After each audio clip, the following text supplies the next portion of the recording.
আজকে এই স্বাধীনতা দিবসের আলোচনায় মূলত স্বাধীনতার দীর্ঘ সময় পার হওয়ার পরে আমরা স্মরণ করছি শহীদ প্রেসিডেন্ট জিয়াউর রহমান সাহেবের স্বাধীনতার ঘোষণা। প্রথম মুক্তিযোদ্ধা যিনি চট্টগ্রামে পাকিস্তানিদের বিরুদ্ধে বিদ্রোহ করে প্রথম মুক্তিযোদ্ধা, 1 নম্বরের মুক্তিযোদ্ধা। পরবর্তীতে রণাঙ্গনে যুদ্ধ, বাংলাদেশের মানুষকে সাথে নিয়ে সেই যুদ্ধে দীর্ঘ সময় বহু প্রাণের বিনিময়ে স্বাধীনতা অর্জন এবং স্বাধীনতার অর্জনের বাংলাদেশের মানুষের ত্যাগের পিছনে, এই স্বাধীনতার চিন্তার পিছনে যে ভাবনা ছিল, যে ধারণা ছিল, আইডিয়াস অফ বাংলাদেশ, সাম্য, পরস্পর সম্মানবোধ, মানবিক মর্যাদা, গণতন্ত্র, জনগণের মালিকানা, যার ভিত্তিতে স্বাধীনতা সংগ্রাম হয়েছে। এর জন্য স্বাধীনতার ঠিক পরবর্তী সময়ে আমাদেরকে সেটার একটা বিপর্যয়ের সম্মুখীন হতে হয়েছে, যখন যে মূল্যবোধের ভিত্তিতে, যে আইডিয়াজের ভিত্তিতে বাংলাদেশ স্বাধীন হয়েছে, সেটা যখন বিপন্ন হয়, সেখান থেকে মুক্তির জন্য আরেকটি সংগ্রাম শুরু হয় শহীদ প্রেসিডেন্ট জিয়াউর রহমান সাহেবের নেতৃত্বে, যেটা একটি নতুন বাংলাদেশ, বাংলাদেশি জাতীয়তাবাদ, বহুদলীয় গণতন্ত্র, গণমাধ্যমের স্বাধীনতা, মুক্তবাজার অর্থনীতি পরিপ্রেক্ষিতে একটি লেভেল প্লেইং ফিল্ড বাংলাদেশ সৃষ্টি করেছেন, যেখানে সমস্ত বাংলাদেশের মানুষের প্রতিটি ক্ষেত্রে, সামাজিক, রাজনৈতিক, অর্থনৈতিক ক্ষেত্রে সমান অধিকারের একটা সমতল ভূমি সৃষ্টি করেছিলেন শহীদ প্রেসিডেন্ট জিয়াউর রহমান সাহেব।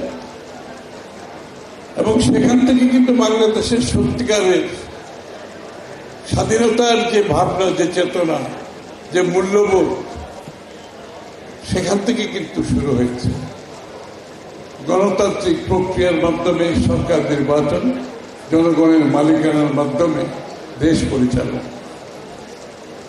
পরবর্তীতে আবার আমরা বাধাগ্রস্ত হই আরেকটি স্বৈরাচারের মাধ্যমে।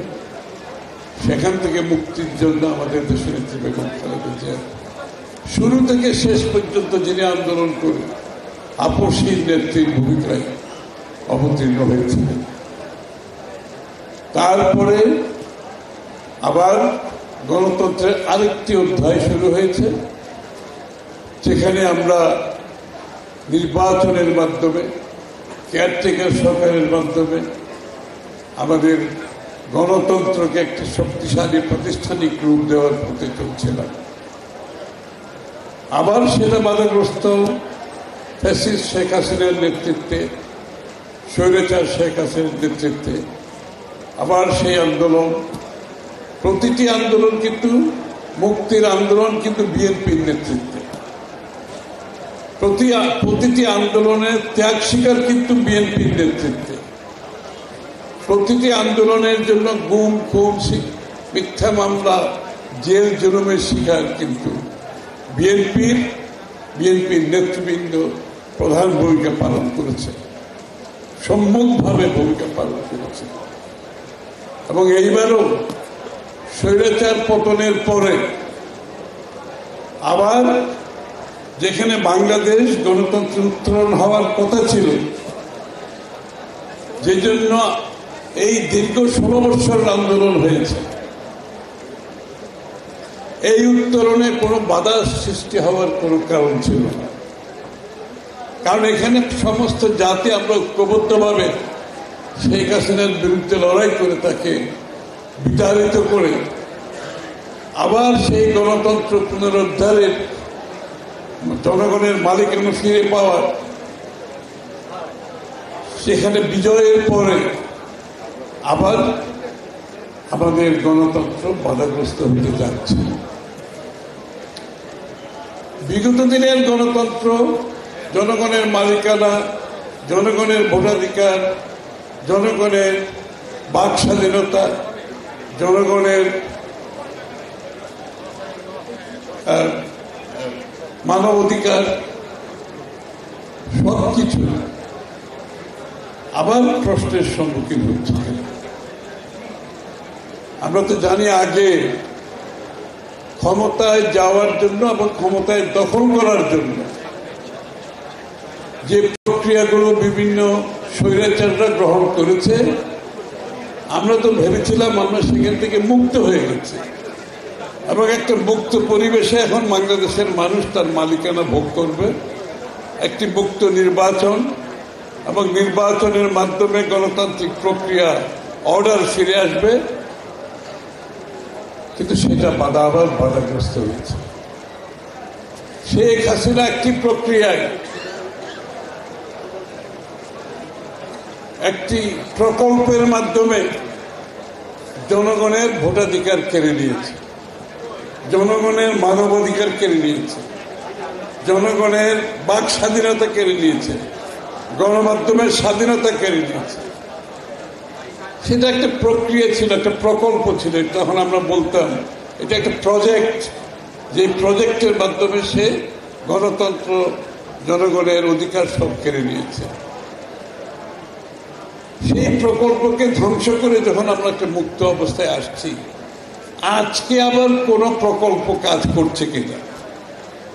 শেখ হাসিনা এক ধরনের প্রকল্পের মাধ্যমে ক্ষমতা দখল করেছে এবং ধরে রাখার জন্য এবং গণতান্ত্রিক প্রক্রিয়াকে বাধাগ্রস্ত করার জন্য তার একটা প্রকল্প ছিল। কিন্তু আজকে জনগণের প্রশ্ন, আজকে কি কোনো আবার নতুন প্রকল্পের জন্ম হচ্ছে কিনা?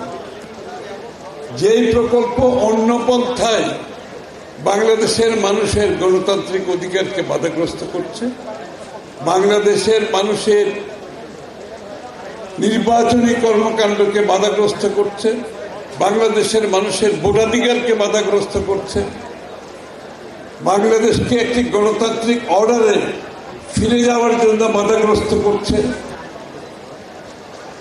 সেটা কিছুটা জনমনের সন্দেহের সৃষ্টি করেছে।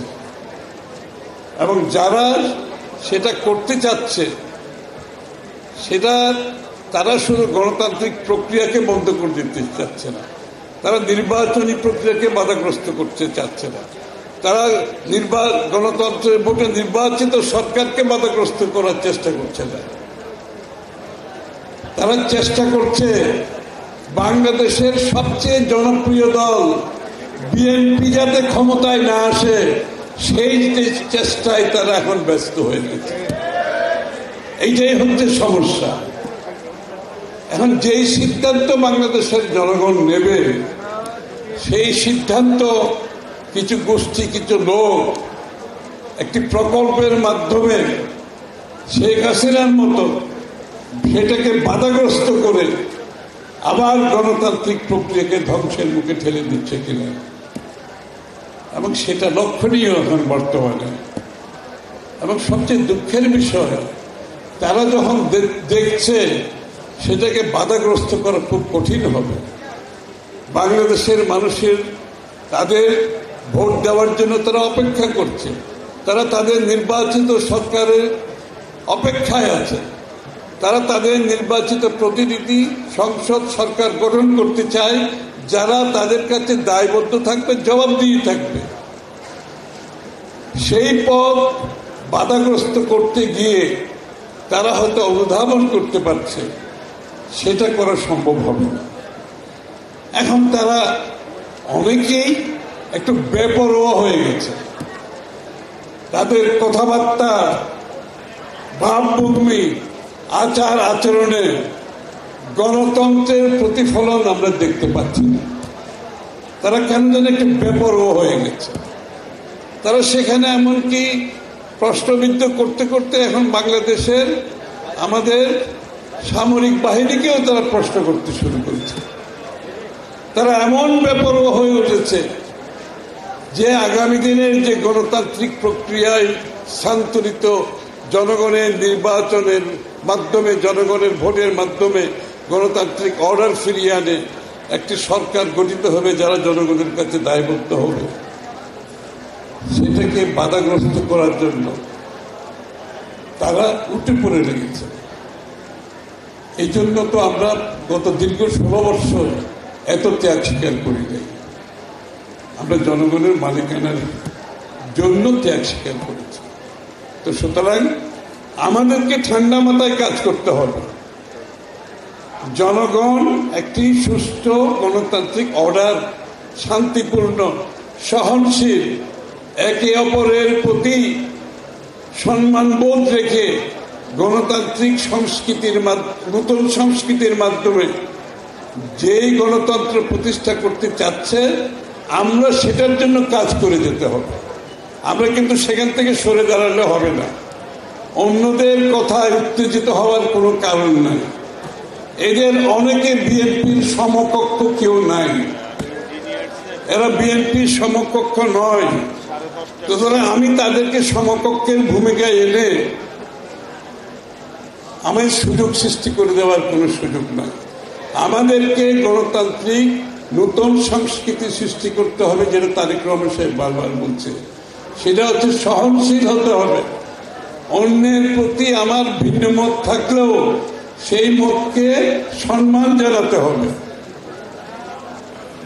পরস্পর সম্মানবোধ থাকতে হবে।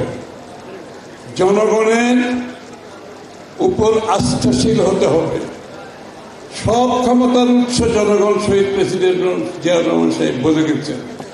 সেখান থেকে সরে দাঁড়ালে চলবে না। জনগণকে সাথে নিয়ে আস্থায় রেখে আমাদের রাজনৈতিক সংস্কৃতি, বিএনপির যে রাজনৈতিক সংস্কৃতি, সেটা হচ্ছে সহনশীলতার রাজনীতি, পরস্পর সম্মানবোধের রাজনীতি, অপরের প্রতি ভিন্ন মত পোষণ করেও সম্মানের সাথে আমাদের সেই রাজনীতি করতে হবে। আমরা কিন্তু সেই রাজনীতি থেকে সরে দাঁড়াতে পারবো না। আর যারা সেই রাজনীতি করার চেষ্টা করছে, জনগণ তাদেরকে প্রত্যাখ্যান করেছে। ইতিমধ্যে আপনারা বুঝতেই পারছেন, অনেকেই প্রত্যাখ্যিত হয়ে গেছে, যেই জন্য বেপরোয়া হয়ে উঠছে। কিন্তু আমাদেরকে আমাদের রাজনীতি থেকে সরে দাঁড়ানো যাবে। বিএনপির রাজনীতি জনগণের আস্থার রাজনীতি, সেই রাজনীতি আমাদেরকে অব্যাহত রাখতে হবে। সবাইকে ধন্যবাদ।